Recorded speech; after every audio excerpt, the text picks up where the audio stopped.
ഇനി എന്റെ ജീവിതം നിനക്കായി, ഇനിയുള്ള നാളുകൾ നിനക്കായി. ഇനി എന്റെ ജീവിതം നിനക്കായി, ഇനിയുള്ള നാളുകൾ നിനക്കായി. യേശുവേ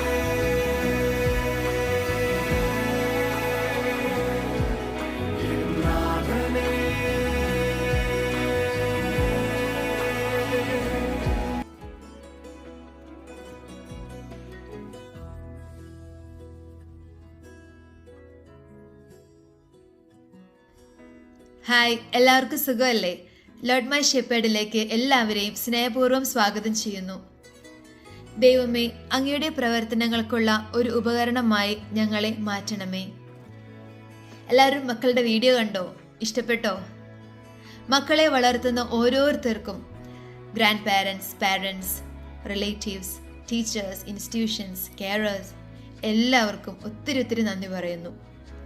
മക്കളെ വളർത്തുക എന്നത് വലിയൊരു ചാലഞ്ച് തന്നെയാണ് അല്ലേ? പ്രത്യേകിച്ച് നല്ല മക്കളായി വളർത്തുക എന്നത്, നല്ലൊരു ക്രിസ്ത്യാനിയായി വളർത്തുക എന്നത് അതുക്കും മേലെ. It's so special.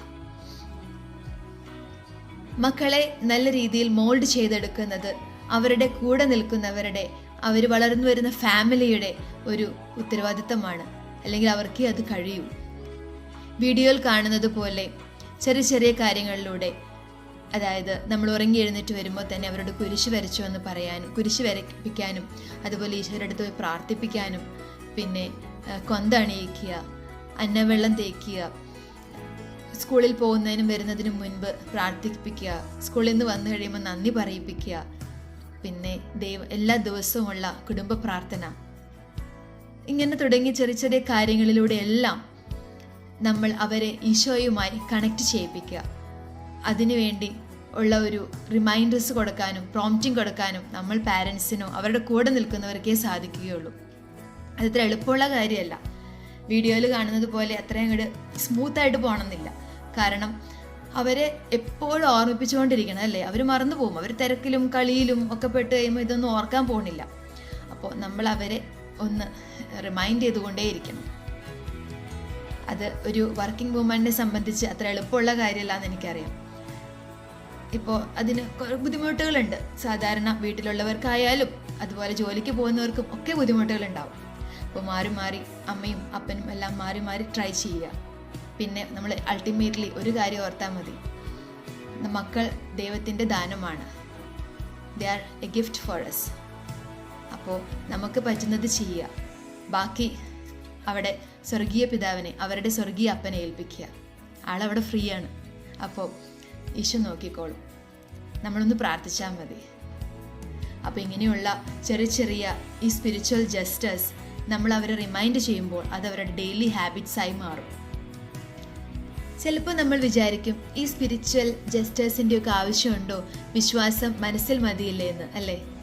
പക്ഷെ ഇന്നത്തെ തിരക്ക് പിടിച്ച ജീവിതത്തിൽ ഈ കൂട്ടുകെട്ടുകളും TV-യുടെ സ്വാധീനവും മറ്റു തിരക്കുകളും എല്ലാം ഈ വിശ്വാസത്തിനെയെല്ലാം ഇങ്ങനെ പൊടി പോലെ, മണ്ണ് പോലെ മൂടിക്കളഞ്ഞേക്കാം. അപ്പോൾ അതിനൊക്കെ ഒന്ന് ബ്രഷ് ചെയ്ത് പോളിഷ് ചെയ്തെടുക്കുക എന്നുള്ളതാണ് ഈ ഇങ്ങനെയുള്ള ചെറിയ ആക്റ്റിലൂടെ നടക്കുന്നത്. അത് ദൈവവുമായിട്ടുള്ള സ്നേഹത്തിനെ എന്നും നിലനിർത്താൻ സഹായിക്കും. നമുക്കും ഉണ്ടായിരുന്നില്ല അങ്ങനെ ഒരു കാലം? ഒന്ന് ഓർത്ത് നോക്കിയേ. നമ്മുടെ അപ്പാപ്പന്മാരും അമ്മമാരും മാതാപിതാക്കളും നമ്മളെ കുരിശ് വരപ്പിച്ചും ഇങ്ങനെയുള്ള ചെറിയ കാര്യങ്ങളെല്ലാം ചെയ്യിപ്പിച്ച് നടന്നിരുന്ന ഒരു കാലം. അതിൻ്റെ എല്ലാം റിമൈനിങ്സ് ആണ് നമ്മുടെ ഉള്ളിൽ ഇപ്പോഴും നിൽക്കുന്നത്. അതാണ് നമ്മളെ ദൈവവുമായിട്ട് ഇപ്പോഴും സ്നേഹത്തിൽ നിലനിർത്തുന്നത്, അല്ലേ? എല്ലാത്തിൻ്റെയും ബേസ് അതാണ്. അതിന് മുകളിലാണ് എല്ലാം ബിൽഡപ്പ് ആകുന്നത്.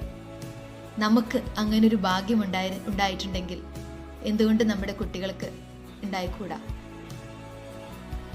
Y should they not have? അവർക്കും അതിനുള്ള റൈറ്റ് ഇല്ലേ? വീഡിയോയിൽ ഒരു ഈശോയ്ക്ക് പൂ കൊടുക്കുന്ന ഒരു രംഗം നിങ്ങൾ കണ്ടിട്ടുണ്ടാവും. അത് നമ്മൾ ചെറുപ്പത്തിൽ ചെയ്തിരുന്നതാണ് അല്ലേ? എനിക്കിപ്പോഴും ഓർമ്മയുണ്ട്. എന്നെ ആൻറ്റിയുടെ വീട്ടിൽ കൊണ്ടു നിർത്തുന്ന ഒരു കാലം. അവിടെ വെക്കേഷനൊക്കെ ഇങ്ങനെ പോകുമ്പോൾ അങ്കിളും മക്കളോട് പറയും, നിങ്ങൾ ഈശോയുടെ അടുത്ത് നിന്ന് പൂ കൊണ്ടുവയ്ക്കണം. അപ്പോൾ അവിടെ വലിയൊരു ചെമ്പരത്തിയുടെ ഒരു ചെടിയുണ്ട്. അവിടെ നിന്ന് ചേച്ചിയും അനിയനും എന്നും ചെമ്പരത്തി മുട്ടുകൾ കൊണ്ടുവയ്ക്കും. ഒരു ഉച്ചയാകുമ്പോഴേക്കൊക്കെ അത് വിരിയും. അങ്ങനെ എന്നും അവരത് ശീലിച്ചിട്ടുണ്ടായിരുന്നു. അപ്പം ഞാൻ തിരിച്ച് വീട്ടിൽ പോകുമ്പോൾ ഞാനിതുപോലെ ട്രൈ ചെയ്യും. പക്ഷേ എന്നും ചിലപ്പോൾ ഓർക്കണമെന്നില്ല, എങ്കിലും പറ്റുന്നത് പോലെയൊക്കെ ചെയ്യും. പക്ഷെ അന്നത് ചെയ്തതുകൊണ്ട് അതിപ്പോഴും നമ്മുടെ മനസ്സിലുള്ളതുകൊണ്ട് നമ്മളത് കണ്ടിന്യൂ ചെയ്യുന്നു. മക്കളെ പകർത്തി കൊടുക്കുന്നു. അപ്പോൾ ചില സമയത്തൊന്നും ചെയ്തില്ലെങ്കിലും വിട്ടുപോയാലും അത് ആ ഉള്ളിലുണ്ടെങ്കിൽ ഉറപ്പായിട്ട് നമുക്ക് ആവശ്യം വരുമ്പോൾ അതെല്ലാം പൊന്തി വരും. അത് നമ്മളെ ഹെൽപ്പ് ചെയ്യും. പൂവിൻ്റെ കാര്യം പറയുമ്പോൾ ചില പൂവില്ലാത്തവർ വിഷമിക്കരുത്. അതായത് ഇപ്പം നാട്ടിലും യൂറോപ്യൻ കൺട്രീസിലൊക്കെ പൂക്കൾ കിട്ടാൻ ക്ഷാമം വരാൻ വഴിയില്ല. പക്ഷേ മിഡിൽ ഈസ്റ്റിൽ ചിലപ്പോൾ പൂക്കൾ ഉണ്ടായെന്ന് വരില്ല. സാരമില്ല, എന്തെങ്കിലും ഒരു ആക്ട് നമ്മൾ ഈശോയെ സ്നേഹിക്കാൻ വേണ്ടിയിട്ട് കാണിക്കുക. അവരെ ഇപ്പോൾ ഈശോയുടെ നമ്മൾ രൂപത്തിൻ്റെ അവിടെയൊക്കെ ഒന്ന് തുടപ്പിച്ച് പൊടിയൊന്നും ഇല്ലാതെ വെക്കുക. അങ്ങനെ ഒരു സ്നേഹത്തിൻ്റെ ഒരു ആക്ട് എന്നും ചെയ്യിപ്പിച്ചാൽ അത് അവരുടെ മനസ്സിൽ ഉറപ്പായിട്ടുണ്ടാവും. നമ്മൾക്ക് ഒരാൾ പൂ തന്നിട്ടുണ്ടെങ്കിൽ നമുക്ക് അവരോടുള്ള റിയാക്ഷൻ എന്തായിരിക്കും?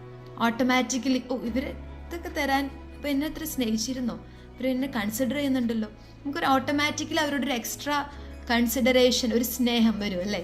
അപ്പം നമുക്ക് എങ്ങനെയാണെങ്കിൽ ഈശോയ്ക്ക് ഒരു പൂ കൊടുക്കുമ്പോൾ ഒരു അവസ്ഥ ഒന്ന് ആലോചിച്ച് നോക്കിയേ.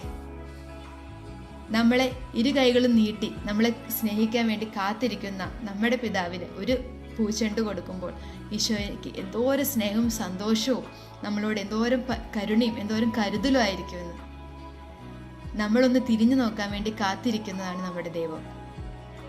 അവിടുന്ന് നമ്മളെ പരിപാലിക്കും, അവിടുന്ന് നമ്മളെ വാരിപ്പുണരും. പിന്നെ എനിക്കൊരു റിക്വസ്റ്റ് ഉണ്ട്. ഈ വീഡിയോ കാണുന്നവരിൽ ധാരാളം എക്സ്പീരിയൻസ്ഡ് ആയിട്ടുള്ള ആളുകൾ ഉണ്ടാവും എന്നറിയാം. ഞാനൊരു സാധാരണ വ്യക്തി തന്നെയാണ്. എനിക്ക് അറിയാവുന്നത് നമ്മളിങ്ങനെ ഷെയർ ചെയ്യുന്നു, അത്രയേ ഉള്ളൂ. അപ്പോൾ ഈ വീഡിയോ റിലേറ്റഡ് ആയിട്ടുള്ള നല്ല അനുഭവങ്ങളും ഷെയർ ചെയ്യാൻ കഴിയുന്നുണ്ടെങ്കിൽ കമൻറ്റിലൂടെ അത് ചെയ്യുക. അപ്പോൾ നമുക്ക് ഒരുമിച്ച് യേശുവിൽ വളരാം. അപ്പോൾ താങ്ക് യു. ഹൃദയശാന്തതയും എളിമയുമുള്ള ഈശോ, എൻ്റെ ഹൃദയം അങ്ങയുടെ ഹൃദയത്തിന് അനുയോജ്യമാക്കണമേ.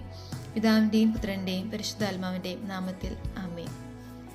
So signing off for now. Bye. See you.